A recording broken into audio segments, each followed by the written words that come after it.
चलिए, पॉलिटी में हम एक कदम और आगे बढ़ेंगे।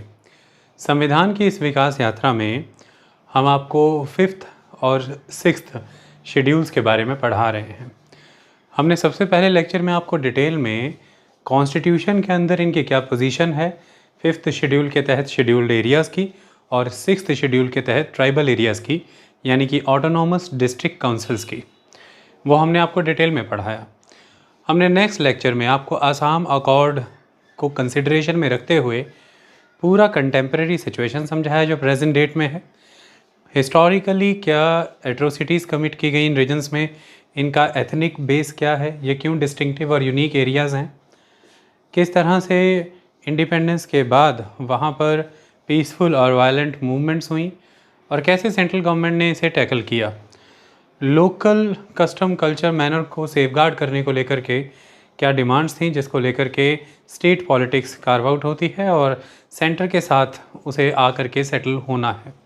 ये सारी परिस्थितियां हमने आपको समझाई। हम नेक्स्ट लेक्चर में आए, हमने आपको आज की डेट में मौजूदा 4 बड़ी खबरें इनसे जुड़ी हुई समझाई, बताई और बताया कि कैसे उनके माध्यम से जो पीछे लंबे समय से इन क्षेत्रों की मांग है या जो भी इनके साथ रॉन्ग्स कमिट हुए हैं उन्हीं का सुधार करने के प्रयास अभी तक भी किए जा रहे हैं, जैसे कि 125th कॉन्स्टिट्यूशनल अमेंडमेंट बिल 2019। अब हम आगे बढ़ रहे हैं और हमने आपको लास्ट लेक्चर में बताया था कि 2013 में प्रधानमंत्री के द्वारा बनाई गई वर्जीनियस ज़ाज़ा की अध्यक्षता में ज़ाज़ा कमेटी XA ज़ाज़ा कमेटी को ये दिया गया था टारगेट कि आप इसे स्टडी करिए कि इस रीजन में पॉलिटिकल सिस्टम कैसे काम कर रहा है, एजुकेशन और हेल्थ का स्टेटस क्या है, उनकी क्या रिकमेंडेशंस हैं और उन्होंने क्या क्या कमियां बताई हैं इस क्षेत्र को लेकर के। ओवरऑल 6th शेड्यूल की और 5th शेड्यूल की फंक्शनिंग में कहाँ कमियां हैं ये भी हमें पढ़ना है। एक बारी फिर चीज़ों को थोड़ा पीछे से समझते आते हैं ताकि कमेटी को बेटर वे में हम समझ सकें, उसकी रिकमेंडेशंस को और बेटर वे में समझ सकें, आपको पिक्चर और अच्छे से क्लियर हो। देखिए, इतना तो हम पढ़ चुके हैं कि इनका जिक्र इंडिपेंडेंस से पहले ब्रिटिशर्स के टाइम पर गवर्नमेंट ऑफ इंडिया एक्ट के चैप्टर 5 सेक्शन 91 में एक्सक्लूडेड और पार्शियली एक्सक्लूडेड एरियाज़ के तौर पर आता है। वही गवर्नमेंट ऑफ इंडिया एक्ट 1935 जो है वो हिल एरियाज़ ऑफ आसाम को डिवाइड करता है 2 कैटेगरीज़ में। The hill areas of Assam were divided into 2 categories. पहला एक्सक्लूडेड एरिया वाली कैटेगरी, जो एरियाज़ एक्सक्लूडेड हैं। कौन से एरियाज़ आते हैं उसमें? द लुशाई हिल्स, जिसे आज का मिज़ोरम कहते हैं आप, the Naga hills, the north कछार हिल्स। तो जो पूरा का पूरा आसाम है, एक सिंगल टर्म यूज़ हो रही है इसके लिए, the hilly areas of Assam. तो आसाम एग्जिस्टेंस में था, ये आपको आसाम अकॉर्ड के वाया हमने पढ़ा दिया। तो हिल एरिया ऑफ आसाम को 2 तरह से 1935 के कानून के तहत परिभाषित किया गया था। एक था एक्सक्लूडेड एरिया और एक था पार्शियली एक्सक्लूडेड एरिया। ये जो एक्सक्लूडेड एरिया है इसमें द लुशाई हिल्स आता था, द नागा हिल्स आता था, द नॉर्थ कछार हिल्स आता था। यानी कि आसाम का आज की डेट में जो नॉर्थ कछार हिल है वो आता है, आज की डेट में जो नागालैंड है that is the Naga hills वो आता है, आज की डेट में जो मिज़ोरम है दैट इज़ द लुशाई हिल वो आता था, कम्प्लीटली जो एक्सक्लूडेड है उस एरियाज़ में। क्या अंतर था इसका? पार्शली एक्सक्लूडेड थे, ये समझ लेते हैं। देखिए, सबसे पहले provincial ministry had no jurisdiction. मैंने आपको बताया था कि गवर्नमेंट ऑफ इंडिया एक्ट 1935 के तहत जो कॉन्स्टिट्यूशन प्रोवाइड किया गया था ब्रिटिश इंडिया को, उसमें ये था कि प्रोविंशियल लेवल पर काफ़ी हद तक ऑटोनॉमी दे दी गई थी। गवर्नमेंट ऑफ इंडिया एक्ट 1919 के तहत प्रोविंशियल लेवल पर डायरकी इस्टेब्लिश की गई थी, यानी कि द्वैत शासन। एक तरफ तो कामकाज सारा संभालते थे जनता के द्वारा चुने हुए प्रतिनिधियों में से आए हुए मंत्री, यानी कि इलेक्टेड रिप्रेजेंटेटिव्स में से बने हुए मिनिस्टर्स, जो कि अंग्रेज़ों के द्वारा अपॉइंटेड गवर्नर के साथ मिलकर के कामकाज देखते थे। और दूसरी तरफ गवर्नर भी अपनी इंडिपेंडेंट कैपेसिटी में अपने द्वारा अपॉइंटेड काउंसिलर्स के साथ मिलकर के काम देखते थे। तो एक तरफ गवर्नर अपने काउंसिलर्स के साथ मिलकर के काम करते हैं, एक तरफ गवर्नर मिनिस्टर्स के साथ मिलकर काम करते हैं, जो मिनिस्टर्स जनता के द्वारा चुने हुए नुमाइंदों में से आते हैं। तो कामकाज को 2 हिस्सों में बांटा गया, इसे द्वैत शासन, दोहरा शासन या डायरकी कहा गया। 1919 के कानून में प्रोविंशियल लेवल पर यह था, ये तर्क दिया गया था ब्रिटिशर्स के द्वारा कि धीरे धीरे पहले इंडियंस को पॉलिटिकल सिस्टम में सेल्फ गवर्नेंस प्रोवाइड करेंगे, देखेंगे कि ये किस तरह से काम मैनेज करते हैं, फिर पूरी तरह से सारे ज़िम्मे इन्हीं को दे देंगे, काउंसलर से सारे सब्जेक्ट लेकर के इनको दे देंगे। फिर गवर्नमेंट ऑफ इंडिया एक्ट 1935 में यही हुआ, प्रोविंस लेवल पर कंप्लीट ऑटोनॉमी दे दी गई। अब गवर्नर अपने काउंसलर्स के साथ मिलकर के कोई सब्जेक्ट्स नहीं देखेंगे, सारे सब्जेक्ट्स दे दिए गए जो गवर्नर इलेक्टेड रिप्रेजेंटेटिव्स में से चुने हुए मिनिस्टर्स के साथ मिलकर के ही देखेंगे। तो प्रोविंशियल लेवल पर ऑटोनॉमी दे दी गई और आसाम को एक प्रोविंस के तौर पर उस समय में काउंट किया जाता था। तो इसका मतलब ये है कि उस समय में वहाँ की एक लेजिस्लेटिव असेंबली हुआ करती थी। तो यही कहा गया कि गवर्नमेंट ऑफ इंडिया एक्ट 1935 के तहत ये जो एक्सक्लूडेड एरिया है, जिसमें लुशाई हिल्स आता है, नॉर्थ कछार हिल आता है और नागा हिल आता है, यहाँ पर लेजिस्लेटिव असेंबली जो जहाँ यहाँ पर वो जो लोकल लेजिस्लेटिव असेंबली है, उस लेजिस्लेटिव असेंबली के तहत जो मिनिस्टर्स चुन करके आए हैं, यानी कि जो मिनिस्ट्रीज़ बनी हैं, उनका कोई जुरिस्डिक्शन नहीं रहेगा। तो एक्सक्लूडेड एरिया मतलब इसीलिए ये एक्सक्लूडेड काउंट हुए कि जो ब्रिटिशर्स के द्वारा सिस्टम ऑफ एडमिनिस्ट्रेशन दिया गया था उस समय में, जिस सिस्टम ऑफ एडमिनिस्ट्रेशन में एक प्रोविंशियल लेवल पर लेजिस्लेचर दी गई और मिनिस्ट्रीज़ दी गई, यानी कि काउंसिल ऑफ मिनिस्टर्स दिए गए, वो प्रोविंशियल मिनिस्ट्रीज़ के तहत ये एरिया नहीं आता, इसे एक्सक्लूड किया गया था। दैट्स वाई ये एरिया एक्सक्लूडेड था। तो यही लिखा है कि provincial ministry had no jurisdiction. ये पॉइंट को नोट करना है, जब हम आगे जाएंगे आपको समझ में आएगा कि ये पॉइंट क्यों समझा। प्रोविंशियल मिनिस्ट्री के दायरे से इसे बाहर रखा, तो फिर कौन से दायरे में इसे रखा गया होगा, ये सवाल बड़ा बनता है। जब पूरे देश भर में एक व्यवस्था दी जा रही है कि प्रोविंशियल लेवल पर लेजिस्लेटिव असेंबलीज दी जा रही हैं, जिनके तहत आपको पॉपुलर मिनिस्ट्रीज़ मिलेंगी, यानी कि पॉपुलेशन द्वारा चुनी हुई, यानी कि जनता द्वारा चुनी गई मिनिस्ट्रीज़ मिलेंगी जो उनको रिप्रेजेंट करते हुए उनके हितों में कार्य करेंगी। जब उसके एम्बिट में इसे नहीं कवर किया गया, तो फिर कोई अल्टरनेटिव एडमिनिस्ट्रेशन का सिस्टम क्या दिया गया होगा। अगर वो नहीं दिया गया है तो ये भी एक बहुत नेगेटिव आस्पेक्ट था उस समय में, जो कि बाद में जाकर के देश को भुगतना पड़ा, और ये हुआ था। अगला एस्पेक्ट है कि एक्सपेंडिचर इनकर्ड। अब इन हिल एरियाज़ के रख रखाव में जो भी खर्चा आएगा, जो भी एक्सपेंडिचर्स इनकर्ड होंगे, उसके ऊपर किसी भी तरह से वो जो प्रोविंस है, जिस प्रोविंस के तहत ये हिल एरियाज़ फॉल कर रहे हैं, उस प्रोविंस की लेजिस्लेटिव असेंबली वोटिंग नहीं कर सकती है। सो वही लिखा गया है कि not voted the expenditures incurred on these hilly areas not voted by the provincial legislatures. तो प्रोविंशियल लेजिस्लेचर्स का किसी भी तरह से इन एरियाज़ में होने वाले खर्चे के ऊपर कोई कंट्रोल नहीं हुआ करता था। तर्क ये दिया जाता था कि इन एरिया से कोई भी रिप्रेजेंटेटिव चुन करके उस प्रोविंशियल लेजिस्लेचर में नहीं आ रहा है, तो फिर उस प्रोविंशियल लेजिस्लेचर का कोई लेजिटिमेट राइट नहीं बनता है कि इन एरियाज़ में होने वाले खर्चों पर वो किसी तरह से भी वोटिंग करे। ये एक इम्पॉर्टेंट चीज़ है। अब आपको ये भी दिमाग में आना चाहिए कि इन एरियाज़ में खर्चा हो रहा था और इन्हें प्रोविंशियल लेजिस्लेचर, यानी कि उस समय की भारत की पॉपुलरली इलेक्टेड लेजिस्लेचर्स के एम्बिट से बाहर रखा, तो उसका लाभ किसे मिल रहा था? उसका लाभ मिल रहा होगा ब्रिटिशर्स के द्वारा अपॉइंटेड कुछ ऑफिसर्स को, जो इन एरियाज़ को देख रेख कर रहे थे, और यहाँ के लोकल चीफ्स को, जिसको कि local custom culture manner intact रखने के नाम पर वही प्रिमिटिव सिस्टम चलाया जा रहा था कंटिन्यूअस मैनर में, कोई नई व्यवस्था दिए बिना। तो हो सकता है कि जो पैसा सीधा सीधा खर्च हो रहा है इन क्षेत्रों में, उसे लोकल प्रोविंशियल लेजिस्लेचर के एम्बिट से बाहर रखा, और ये एक निमित्त, ये एक रीज़न बन सकता है कि बड़े पैमाने पर करप्शंस भी हुए।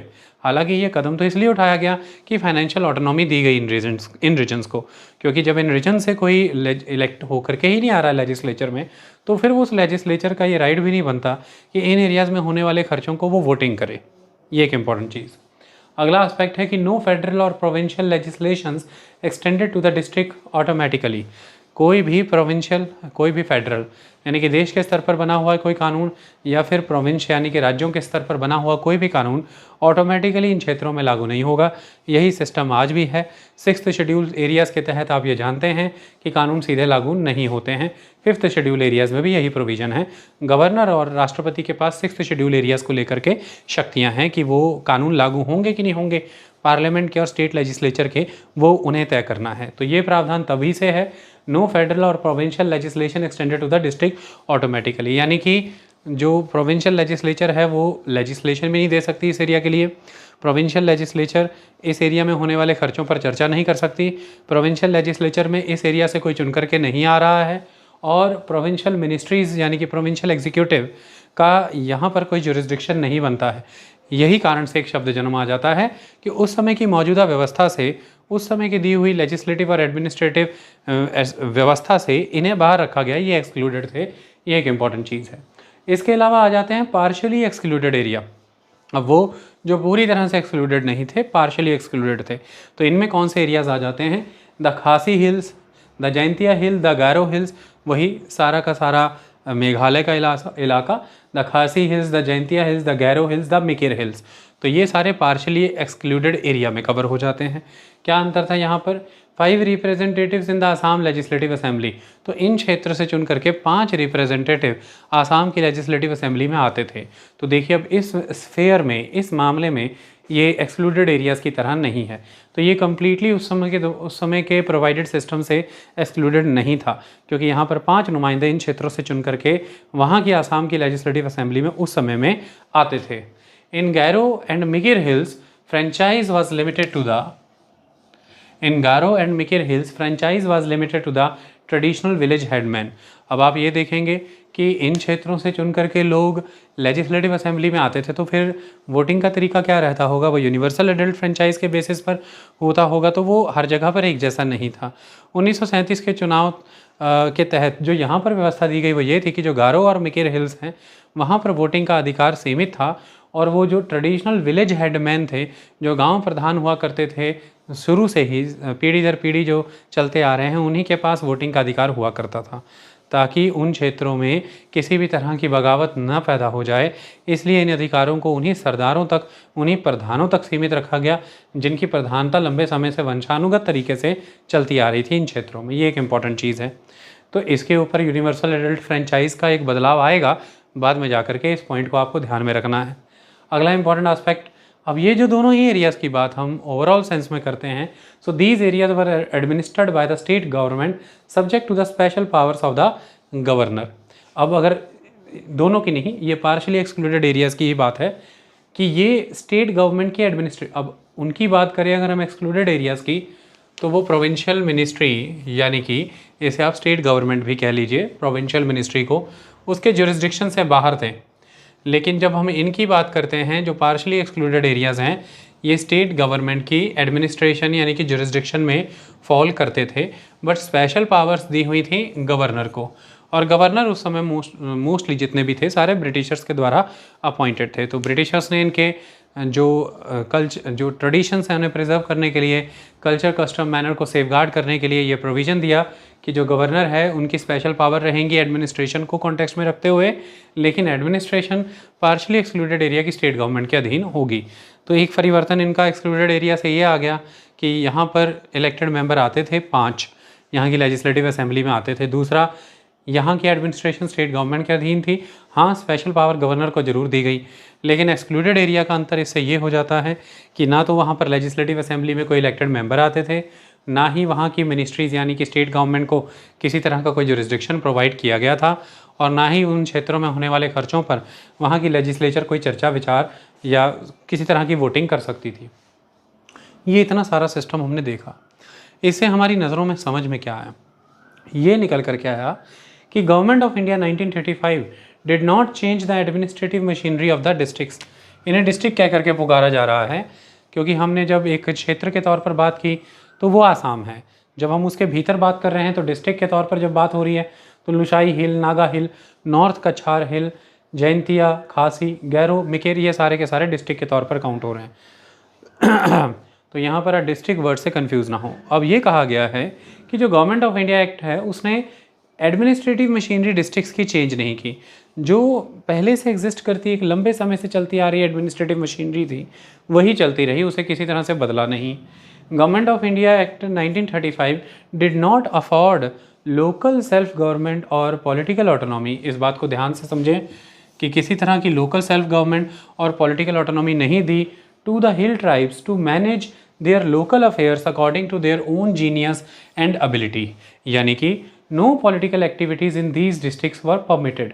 अब यहाँ से क्या समझ में आता है? देखिए, जब आप किसी को ये कह रहे हैं कि उनके कल्चर को, उनके कस्टम को, उनके मैनर को आप सेफगार्ड प्रोवाइड करना चाहते हैं, आप ये चाहते हैं कि आप उन्हें इतना एम्पावर करें कि वो अपने ट्रेडिशंस को किसी तरह से प्रिजर्व कर सकें, प्रमोट कर सकें, वो भी डेवलप हों, तो इसका अर्थ तो ये होना चाहिए, जहाँ पर एक तरफ पूरे भारत भर में धीरे धीरे कॉन्स्टिट्यूशनल रिजॉल्व्स प्रोवाइड किए जा रहे थे ब्रिटिशर्स के द्वारा, वन बाय वन अलग अलग एक्ट्स के via 909, 19 government of India act 1919, government of India act 1935। इस तरह से वन बाय वन, जहाँ एक तरफ तो कॉन्स्टिट्यूशनल रिजॉल्व्स के माध्यम से सेल्फ गवर्नमेंट प्रोवाइड की जा रही है पूरे के पूरे भारत को, आने वाले समय में संविधान भी मिलेगा क्योंकि देश आज़ाद हो जाएगा, तो वो वहाँ पर तो एक लंबे समय से प्रोसीजर इवॉल्व हो रहा है गवर्नमेंट प्रोवाइड करने का, एक सेल्फ गवर्नमेंट प्रोवाइड करने का, स्वय राज्य जिसे स्वाधीन राज्य के तौर पर हम देखते हैं। लोग कंडीशन हो रहे हैं, पॉलिटिकली मैच्योर हो रहे हैं, नर्चर हो रहे हैं, जिसके तहत वहाँ के लोग अपने रिप्रेजेंटेटिव्स को समर्थन कर रहे हैं और अपनी एस्पिरेशंस उनके सामने रख रहे हैं। वो लोग रिप्रेजेंटेटिव बन रहे हैं जो लोग अपने पीछे खड़े लोगों के एस्पिरेशंस को बेहतर वे में समझ रहे हैं और उनकी आवाज़ों को आगे रख रहे हैं, जो मैकेनिज़्म ब्रिटिशर्स के द्वारा प्रोवाइड किया जा रहा है। तो यहाँ पर तो एक पॉलिटिकल सिस्टम दिया जा रहा है, लोगों की एस्पिरेशंस फुलफिल होने वाली हैं, एक सेल्फ गवर्नमेंट का सिस्टम दिख रहा है। लेकिन दूसरी तरफ जब हम आदिवासी क्षेत्र की बात करते हैं, हिल एरियाज़ की, एक्सक्लूजन के नाम पर या पार्सली एक्सक्लूजन के नाम पर आपने ये कहा कि आप उन्हें प्रोटेक्शन दे रहे हैं, लेकिन ये कैसी प्रोटेक्शन है जिसमें आपने उन्हें एक्सक्लूड ही कर दिया? यानी कि आपने उन्हें बाहरी लोगों से तो बचा दिया, बाहरी अतिक्रमण से तो बता दिया, लेकिन जो उनकी अपनी भीतरी दयनीय परिस्थितियाँ थी, जो उनकी एक एम्पावरिश कंडीशन थी उनके अपने ही एरियाज़ में अपने आप को लेकर के, उनसे उन्हें मुक्त नहीं कराया। उनकी स्वयं की जो दरिद्रता थी उनसे उन्हें मुक्त नहीं कराया। उन्हें बेहतर शिक्षा के प्रबंध कैसे होंगे, उन्हें बेहतर चिकित्सा के प्रबंध कैसे होंगे, हेल्थ प्रोविजंस प्रोवाइड करने जरूरी हैं, एजुकेशन प्रोविजंस प्रोवाइड करने जरूरी हैं, बेहतर रोज़गार के प्रबंध प्रोवाइड करने जरूरी हैं, जिसमें कि वो प्रबंधन करें इन चीज़ों का कि भी उनके जंगलों का रखरखाव कैसे होगा, ज़मीनों का आवंटन कैसे होगा, एलोकेशन, और उन ज़मीनों पर किस तरह के कार्य किए जाएंगे, नदियों का, झील झरनों का प्रबंधन कैसे होगा, पानी का प्रबंधन कैसे होगा उस क्षेत्र में, शिक्षा किस तरह से दी जाएगी, किस किस क्षेत्र में दी जानी है। ये सारी स्वाधीनताएं आप उन्हें दें, लेकिन अंततः एक तंत्र तो दें, एक सिस्टम तो आप उन्हें प्रोवाइड करें गवर्नेंस का, जिसमें कि लोग अपनी सहभागिता निभा सकें, जिसमें कि वो लोग भी लोकतंत्र के फलों को ग्रहण कर सकें। जो फ्रूट्स होते हैं डेमोक्रेसी के वो सबको मिलने चाहिए। एक बेटर गवर्नेंस सिस्टम इस्टेब्लिश होना ही चाहिए, जिसके तहत कि आप अपने कस्टम कल्चर मैनर को तो प्रिजर्व करें, सेफगार्ड करें, लेकिन आप फ्यूचर जनरेशन्स को भी एक उज्जवल भविष्य दें। ये बहुत ज़रूरी होता है। ये तब आता है जब नए ज़माने के साथ बदलती हुई संस्थाएं बनती हैं, न्यू टाइप ऑफ इंस्टीट्यूशंस जो न्यू चैलेंजेस को सर्व करती हैं, न्यू अपॉर्चुनिटीज़ को आपके लिए हार्नेस करती हैं। तो वो कहाँ दिया? वो कहीं भी नहीं दिया। एक्सक्लूजन के नाम पर एक्सक्लूड ही कर दिया। इसी चीज़ ने बाद में जा कर के हैफेजर्ड अरेंजमेंट्स करने के लिए मजबूर किया भारत की सरकारों को और वहाँ की राज्य की सरकारों को, जिसने लंबे समय तक नकारात्मक परिणाम भी दिए। इंसर्जेंसीज भी हुई इन क्षेत्रों में, एक सेंस ऑफ इनसिक्योरिटी भी आई वहाँ के लोगों में। ये सारी चीज़ें प्रॉब्लमेटिक थी। तो एक तरह से कोई लोकल सेल्फ गवर्नमेंट नहीं दी, कोई पॉलिटिकल ऑटोनॉमी नहीं है इनके पास टू द हिल एरियाज़। आपको लगता है कि पॉलिटिकल ऑटोनॉमी दे दी गई क्योंकि उन्हें स्टेट लेजिस्लेचर से बाहर कर रखा, उन्हें स्टेट एडमिनिस्ट्रेशन से बाहर रखा, उनके खर्चों पर कोई वोटिंग नहीं, लेकिन ऐसा नहीं है। इसे आप पॉलिटिकल ऑटोनॉमी नहीं कहते। उन्हें अगर कोई नया सिस्टम जो इस्टेब्लिश हुआ है, जैसे कि नई लेजिस्लेटिव असेंबलीज़, नई पॉपुलर मिनिस्ट्रीज़, उनके एम्बिट से बाहर रख दिया है, इसका मतलब ये है कि वो ऑटोनॉमस हो गए? नहीं। ऑटोनॉमस होने का मतलब यहाँ पर क्या है? स्वायत्तता का मतलब यहाँ पर क्या है? राजनीतिक तौर पर स्वायत्त होने का मतलब क्या है? राजनीतिक तौर पर स्वायत्त होने का मतलब ये नहीं है कि उन्हें कोई व्यवस्था ही ना दी जाए, इसे स्वायत्तता कहेंगे। ऐसा बिल्कुल भी नहीं है। स्वायत्तता आपको वहाँ चाहिए होती है जहाँ पर कोई तंत्र होता है। उस तंत्र में आपकी अभिव्यक्ति का स्थान कितना है, उस तंत्र में आपकी इच्छाओं की पूर्ति कितनी हो रही है, उस तंत्र में आपके विचारों का समावेश कितना है, ये बताता है कि आप कितने स्वायत्त हैं, आपकी स्वाधीनता कितनी है उस तंत्र के भीतर। लेकिन तंत्र होना अनिवार्य है। स्वायत्तता तब आती है, बिना किसी सिस्टम के ऑटोनॉमी नहीं आती है। वो अनैर्की को जन्म देता है। जहाँ पर सिस्टम ही नहीं है वो ऑटोनॉमी नहीं है, वो अनैर्की है। और वही अनैर्की थी जो लंबे समय से एग्जिस्ट करती आ रही है। और जहाँ अनैर्की है वहाँ पॉलिटिक्स नहीं हो सकती। There is no politics, there is no polity.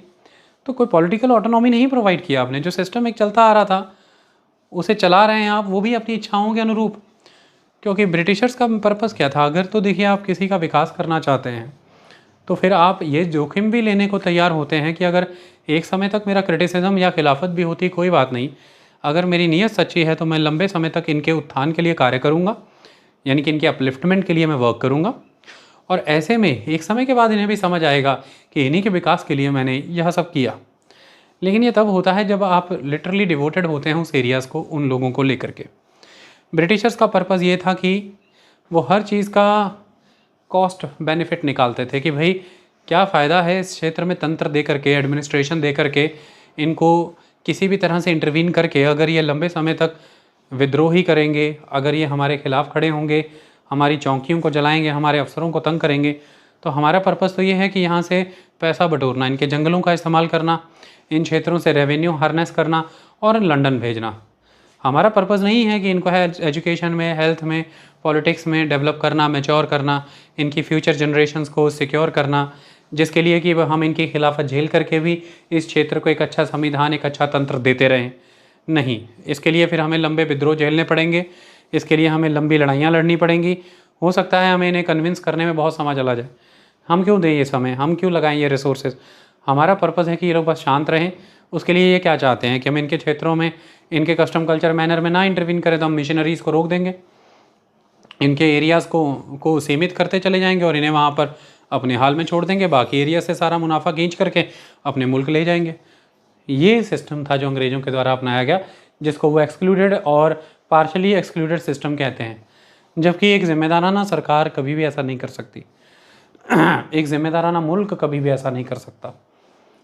बच्चा चाहे आपकी खिलाफत भी करता है, लेकिन आपको जबरन उसे भोजन कराना पड़ता है, कई तरह के प्रलोभन देने पड़ते हैं, कई तरह के उसके सामने नाटक भी रचाने पड़ते हैं, और कई बार वो हाथ पांव चलाता है, आपको कुछ चोट भी लेनी पड़ती है, लेकिन अंततः उसे भोजन कराना होता है। जब वो बड़ा होकर के किशोर अवस्था में खुद को सशक्त महसूस करता है, वो ये समझ पाता है कि मुझे जबरन कराया गया भोजन कितना अनिवार्य था।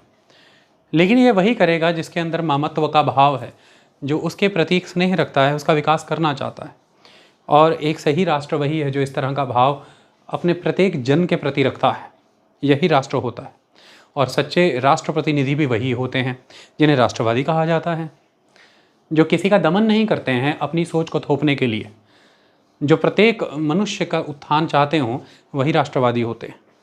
तो ऐसे में ये चीज़ों की कमी रही ब्रिटिशर्स के उस आवरण के तहत, उस वेल के तहत, उस पर्दे के तहत, जिसको उन्होंने ये कहा कि हमने इन्हें एक्सक्लूडेड और पार्शियली एक्सक्लूडेड रखा है, मतलब कि इन्हें ऑटोनॉमी प्रोवाइड कर रखी है। ऐसा नहीं था।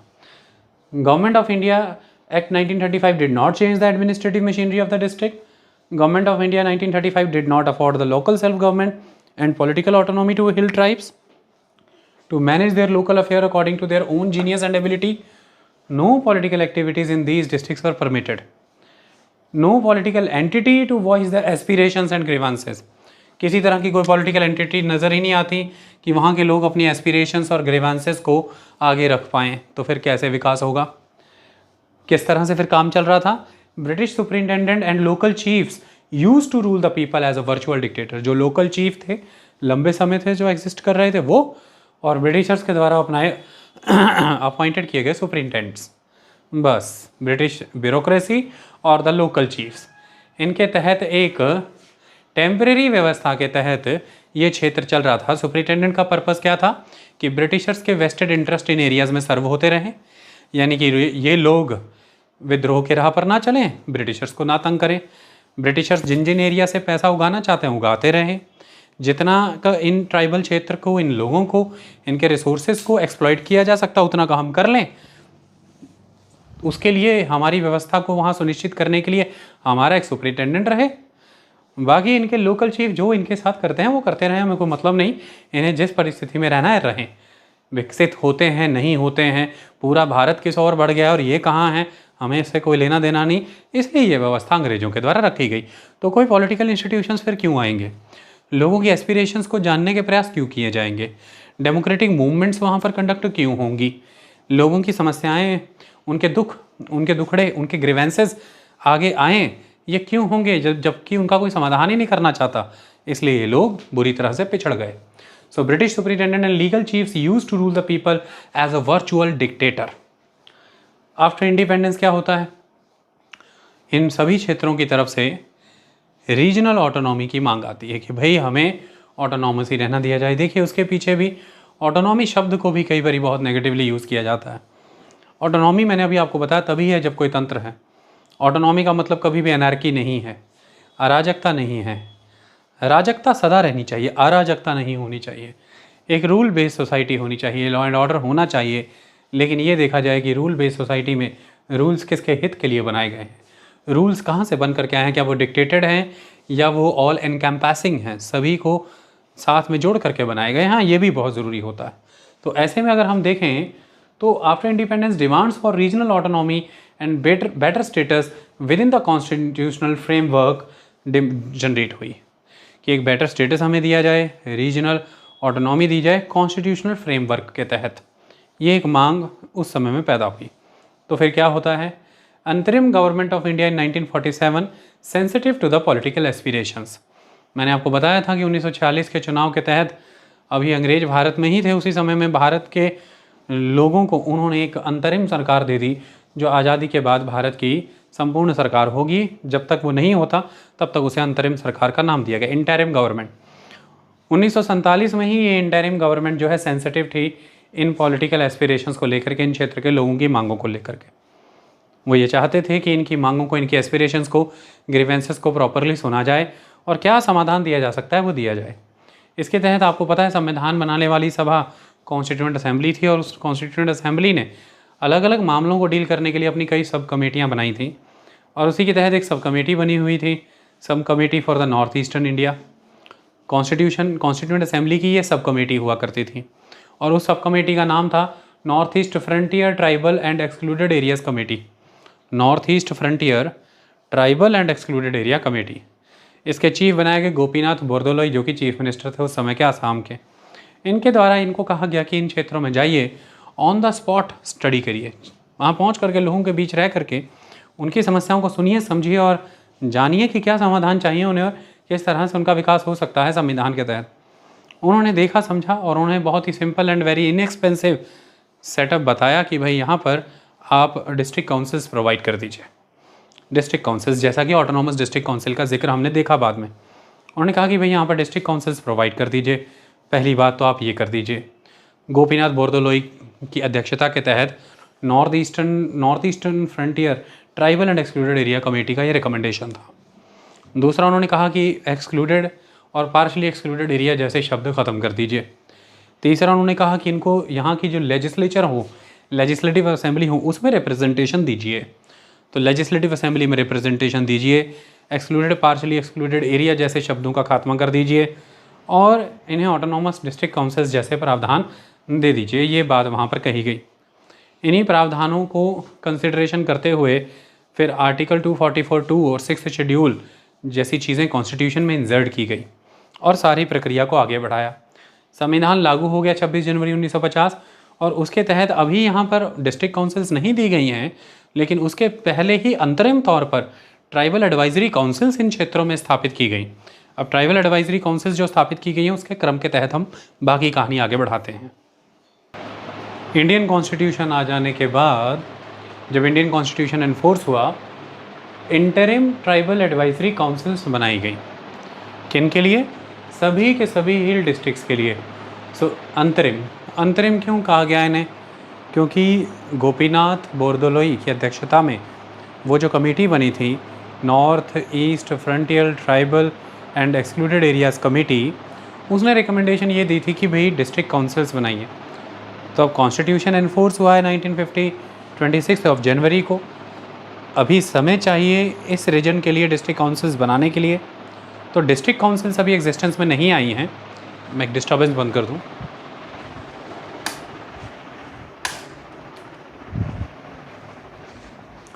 फ़ैन की स्पीड स्लो की है।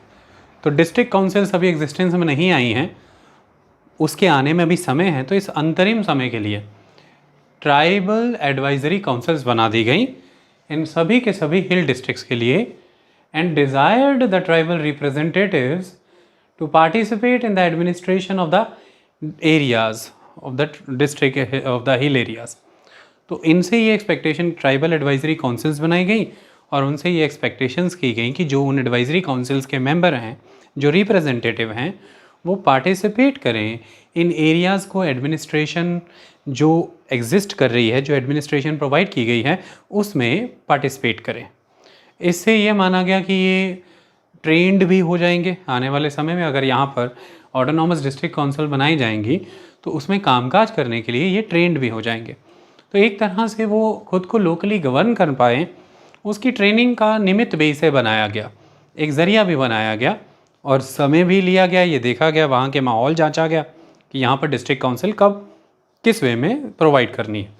तो उसके लिए ये इंटरिम ट्राइबल एडवाइजरी काउंसिल्स बनाई गई in each hill district and desired the tribal representative to participate in the administration of the hill areas. ये कोई स्टेचुटरी बेसिस पे नहीं आई थी, यानी कि ऐसा कोई लॉ नहीं बना था, कॉन्स्टिट्यूशन के तहत ये नहीं प्रोवाइड की गई और ना ही उस समय की पार्लियामेंट में ये कोई लॉ बना करके आई। ये उस समय की केंद्र सरकार का निर्णय था। एग्जीक्यूटिव एक्शन के तहत ये ट्राइबल एडवाइजरी काउंसिल बना ली गई। So no statutory basis. इनका पर्पस क्या था? ये एडवाइस दिया करती थी टू द डिस्ट्रिक्ट सुप्रिटेंडेंट या फिर कमिश्नर्स को किन कामों में, regarding the administration problems and regarding the development schemes. यानी कि उन ट्राइबल एरियाज़ को लेकर के जो भी प्रशासनिक कठिनाइयाँ हैं, एडमिनिस्ट्रेटिव प्रॉब्लम्स हैं, उनमें इनका काम ये था कि वहाँ पर जो भी डिस्ट्रिक्ट सुप्रिटेंडेंट या फिर डिस्ट्रिक्ट कमिश्नर उस व्यवस्था को देख रहा है प्रशासन की, उसे उन एडमिनिस्ट्रेटिव प्रॉब्लम्स में एडवाइजेस देना कि इनका समाधान कैसे किया जाए, और जो भी केंद्र सरकार, राज्य सरकार की तरफ से विकास की योजनाएं वहाँ के लिए आ रही हैं, डेवलपमेंट स्कीम्स, उनको वहाँ पर कैसे लागू किया जाए और किस तरह की डेवलपमेंट स्कीम्स उन क्षेत्रों के लिए बननी चाहिए, इन सब चीज़ों पर सुझाव दिया करती थी ये ट्राइबल एडवाइजरी काउंसिल्स। इनका नाम ही एडवाइजरी था। एक तरफ ये इस तरह से प्रशासन की कठिनाइयों को समझ रहे थे, उसमें सुझाव दे रहे थे वहाँ की एडमिनिस्ट्रेशन को, दूसरी तरफ योजनाओं को वहाँ पर लागू करा रहे थे और योजनाएं किन क्षेत्र में हों ये भी सुझाव दे रहे थे। तो इसके तहत इनका एक पार्टिसिपेशन बढ़ रहा था, एक सहभागिता बढ़ रही थी। इसी को माना गया कि इनकी एक सेल्फ गवर्नमेंट के तौर पर ट्रेनिंग भी हो रही है। फाइनली 1952-53 से फिर ऑटोनॉमस डिस्ट्रिक्ट काउंसिल्स एस्टेब्लिश होनी शुरू हो गई। District councils and the regional councils were constituted in 1952 and 1953 respectively. और फिर उसके बाद हमने आपको कॉन्स्टिट्यूशन में क्या प्रोविज़न है 6th शेड्यूल के तहत कुछ आपको समझाया। हम आगे बढ़ करके कमेटी की रिकमेंडेशन, जो ज़्यादा कमेटी की रिकमेंडेशन है उसको समझें, हम ये समझ पाएँ कि इन रीजनल काउंसिल्स की वर्किंग में समस्याएं कहाँ हैं उसको समझें। आज हमें जूम इन करके थोड़ा और डिटेल में जाना पड़ेगा। उन्हीं 6th शेड्यूल के दिए हुए प्रोविजंस के भीतर जो भी एरियाज बच गए जो कि बुक्स में गिवन नहीं है, उन एरियाज़ को समझें ताकि आपकी मेंटल इंटेलेक्ट जो है इस टॉपिक को लेकर के और शार्प एंड क्लियर हो जाए, ताकि आप क्रिटिसिज्म को बेहतर समझ पाएँ। सबसे पहला एस्पेक्ट है territorial composition of the district councils. District councils की टेरिटोरियल कंपोजिशन, तो ये क्या है? इसके लिए गवर्नर ही ऑथोराइज्ड है, एम्पावर्ड है। क्या करेगा? To determine the administrative areas of the council. जो भी डिस्ट्रिक्ट काउंसिल बनेगी उसका एडमिनिस्ट्रेटिव एरिया कितना है, उसका अधिकार क्षेत्र कहाँ तक है, उसका जुरिस्डिक्शन कहाँ तक है, ये गवर्नर ही तय करेगा। क्योंकि ये गवर्नर ही तय करता है कि नई डिस्ट्रिक्ट काउंसिल बनानी है कि नहीं, नया ऑटोनॉमस डिस्ट्रिक्ट बनाना है कि नहीं। तो नया ऑटोनॉमस डिस्ट्रिक्ट बनाना, उसमें नई डिस्ट्रिक्ट काउंसिल बनाना गवर्नर तय करता है। ये महत्वपूर्ण चीज़ है। तो फिर उस डिस्ट्रिक्ट काउंसिल का एडमिनिस्ट्रेटिव एरिया कितना होगा ये गवर्नर तय करता है। 6th शेड्यूल में यही प्रोविज़न है। गवर्नर के पास और भी बहुत सी शक्तियाँ हैं जो पार्लियामेंट के पास आर्टिकल 3 के तहत राज्यों के कॉन्टेक्स्ट में शक्तियाँ हैं, वो 6th शेड्यूल में डिस्ट्रिक्ट काउंसिल्स के क्षेत्र में गवर्नर के पास शक्तियाँ हैं। यानी कि गवर्नर इनका एरिया घटा बढ़ा सकता है, इनकी बाउंड्रीज अल्टर कर सकता है, इनका नामकरण कर सकता है, नाम बदल सकता है। नामकरण इनका होगा जिस डिस्ट्रिक्ट या जिस रीजन के लिए भी डिस्ट्रिक्ट काउंसिल या रीजनल काउंसिल दी जा रही है, उस डिस्ट्रिक्ट और उस रीजन के नाम पर ही इनका नाम होगा। ऐसा 6th शेड्यूल में प्रावधान है। इन 2 डिस्ट्रिक्ट में को जोड़ करके एक डिस्ट्रिक्ट बनाया जा सकता है, या 2 डिस्ट्रिक्ट्स में से कुछ क्षेत्र लेकर के एक नया डिस्ट्रिक्ट बनाया जा सकता है। जो भी सारे प्रावधान आर्टिकल 3 के तहत पार्लियामेंट को दिए हैं राज्यों के मामले में, तकरीबन वैसी ही शक्तियाँ गवर्नर को दी हैं इन क्षेत्रों के मामले में। लेकिन यहाँ पर अब एक अंतर है। गवर्नर जब भी ऐसा करेंगे, क्षेत्र घटाने बढ़ाने, बाउंड्रीज़ को बदलने, परिवर्तित करने, 2 डिस्ट्रिक्ट को जोड़ करके एक बनाना या एक डिस्ट्रिक्ट को तोड़ करके 2 बनाना, ये सारे काम जब भी गवर्नर करेंगे उसके लिए गवर्नर बाउंड हैं वो इस तरह से कि territorial composition of the autonomous district councils ये हो सकती है only on the report of the commission. 6th schedule के तहत कमीशन की इस्टेब्लिशमेंट का प्रोविज़न है, जिस कमीशन की रिपोर्ट के बेसिस पर ही गवर्नर यह सभी परिवर्तन ला सकते हैं जो परिवर्तन मैंने अभी आपको बताए हैं। तो ये MCQ के माध्यम से आपको ध्यान में रखना है कि गवर्नर ये काम अकेले नहीं कर सकते। 6th शेड्यूल के तहत कमीशन की इस्टेब्लिशमेंट का प्रोविज़न है और उस कमीशन की जो भी रिपोर्ट होगी उसी रिपोर्ट के बेसिस पर क्षेत्र घटेगा बढ़ेगा, बाउंड्रीज बदलेंगी, नए डिस्ट्रिक्ट काउंसिल्स एग्जिस्टेंस में आएंगे और नामकरण होगा। ये सब करेंगे गवर्नर, लेकिन करेंगे कमीशन की रिपोर्ट के बेसिस पे। That is important. अगला जो इसमें और डीपली कंसेप्ट देखना वो ये है, administrative areas of the district councils differ from place to place. अब एक डिस्ट्रिक्ट काउंसिल है, उसका एक एडमिनिस्ट्रेटिव एरिया है, यानी कि एक अधिकार क्षेत्र है। तो डिस्ट्रिक्ट काउंसिल में नाम डिस्ट्रिक्ट आ जा रहा है, तो ऐसा लग रहा है कि एक डिस्ट्रिक्ट काउंसिल का एडमिनिस्ट्रेटिव एरिया उस डिस्ट्रिक्ट तक ही होगा जिस डिस्ट्रिक्ट के नाम पर वो डिस्ट्रिक्ट काउंसिल बनी। लेकिन ये भी वेरी करता है। डिस्ट्रिक्ट काउंसिल का प्रशासनिक इलाका जो उसका अधिकार क्षेत्र है, जुरिस्डिक्शन है, ये भी राज्य से राज्य में परिवर्तित करता है। ये भी MCQ का एस्पेक्ट बनता है कि क्या एडमिनिस्ट्रेटिव एरिया भी स्टेट टू स्टेट डिफ़र करता है क्या? बिल्कुल डिफ़र करता है। और वो कैसे करता है? जैसे कि आसाम एंड मेघालय में तो district councils normally district level पे ही होती हैं। आसाम में और मेघालय में डिस्ट्रिक्ट काउंसिल्स का एडमिनिस्ट्रेटिव एरिया डिस्ट्रिक्ट लेवल तक ही है, तो डिस्ट्रिक्ट लेवल तक काम करती है डिस्ट्रिक्ट काउंसिल्स। लेकिन जब आप मिज़ोरम की बात करते हैं, वहाँ पर जो डिस्ट्रिक्ट काउंसिल्स है वो डिस्ट्रिक्ट लेवल पर भी हो सकती है या सब डिविजनल लेवल यानी कि सब डिस्ट्रिक्ट लेवल पर भी हो सकती है। यानी कि कोई ऐसी डिस्ट्रिक्ट काउंसिल्स भी हो सकती हैं मिज़ोरम में जिनके नाम तो डिस्ट्रिक्ट काउंसिल हैं, लेकिन हो सकता है कि वो उनका एडमिनिस्ट्रेटिव एरिया, उनका जुरिस्डिक्शन सब डिविजनल लेवल तक ही हो, सब डिस्ट्रिक्ट लेवल तक ही हो, डिस्ट्रिक्ट लेवल तक ना हो। यानी कि सब डिविजनल लेवल पर भी हो सकता है डिस्ट्रिक्ट काउंसिल्स इस्टेब्लिश की हों। अमूमन डिस्ट्रिक्ट काउंसिल्स डिस्ट्रिक्ट लेवल पर इस्टेब्लिश होती हैं, जैसा कि हमने देखा आसाम और मेघालय के मामले में। लेकिन ऐसा हो सकता है और ये वेरी करती हैं चीज़ें, जैसे मिज़ोरम के केस में हमने देखा कि डिस्ट्रिक्ट काउंसिल्स सब डिस्ट्रिक्ट लेवल पर भी इस्टेब्लिश हो गई, सब डिविजनल लेवल पर भी इस्टेब्लिश हो गई। तो इसी से आता है ये कंसेप्ट कि उसका administrative area sub divisional level तक ही सीमित है। तो सब डिविजनल लेवल पे भी आप डिस्ट्रिक्ट काउंसिल्स प्रोवाइड कर सकते हैं। तो एडमिनिस्ट्रेटिव एरिया वेरी करता है डिस्ट्रिक्ट काउंसिल का स्टेट टू स्टेट, इस बात का ध्यान रखना है। और ये अधिकार भी गवर्नर के पास है कि वो ऑथोराइज कर सकता है डिस्ट्रिक्ट काउंसिल्स के एडमिनिस्ट्रेटिव एरिया को, क्योंकि मैंने अभी आपको बताया कि ये डिटरमिन करने का काम कि किसका क्या एडमिनिस्ट्रेटिव एरिया होगा, ये गवर्नर के पास ही है। अगला कंसेप्ट है composition of the district councils and the regional councils. ये भी हमने पढ़ा था और डिटेल में देखते हैं चीज़ें। ईच डिस्ट्रिक्ट काउंसिल और regional council is a corporate body having perpetual succession and a common seal with the right to sue and be sued. ये इंपॉर्टेंट लाइन है, इसे समझना जरूरी है। हर डिस्ट्रिक्ट और रीजनल काउंसिल एक कॉरपोरेट बॉडी है परपेचुअल सक्सेशन के साथ, जिसकी की सील कॉमन होगी, जिसके पास राइट टू स्यू भी होगा और वो स्यू हो भी जाएगी। ये बिल्कुल वैसा ही है जैसा कि देश में एक पार्लियामेंट है।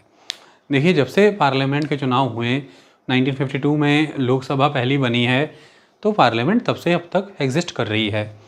हर 5-5 साल पर पार्लियामेंट के चुनाव होते हैं।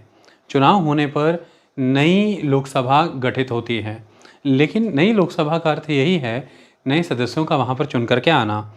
लेकिन इसका अर्थ कभी भी नहीं है कि हमारी हर 5 साल पर संसद ख़त्म ही हो जाती है और फिर वो दोबारा कब एग्जिस्टेंस में आएगी ये क्लैरिटी नहीं है। ऐसा बिल्कुल नहीं है। सक्सेशन परपेचुअल है। एक इंस्टीट्यूशन बना दिया गया है जो परपेचुअली यानी कि हमेशा के लिए सक्सीड होता ही रहेगा नए सदस्यों के द्वारा, इसलिए इसे परपेचुअल सक्सेशन दिया गया है, पार्लियामेंट की तरह, स्टेट लेजिस्लेचर्स की तरह। ये बड़ी बात है। लेकिन देखिए, जैसे कॉन्स्टिट्यूशन में आर्टिकल 280 है, वो फाइनेंस कमीशन की बात करता है। फाइनेंस कमीशन गठन करना है ऐसा वो कहता है कि राष्ट्रपति करेगा, लेकिन अब ये राष्ट्रपति पर है कि वो उस फाइनेंस कमीशन को 5 साल से पहले गठित कर दे या 5 साल के बाद गठित करे, ये तो उनके ऊपर निर्भर करता है। लेकिन परपेचुअल सक्सेशन का कंसेप्ट फाइनेंस कमीशन के मामले में नहीं है। हो सकता है 8 साल तक फाइनेंस कमीशन गठित ही ना हो, या हो सकता है 5 साल से पहले ही 3.5 साल पे ही गठित कर दिया जाए। लेकिन यहाँ पर डिस्ट्रिक्ट काउंसिल्स को एक परपेचुअल सक्सेशन का अधिकार मिला हुआ है और चाहे कोई भी सदस्य आते रहें जाते रहें, उस डिस्ट्रिक्ट काउंसिल को रिप्रेजेंट करती हुई उसकी जो मोहर है, उसकी जो सील है, वो कॉमन ही रहेगी हमेशा, वो बदलेगी नहीं।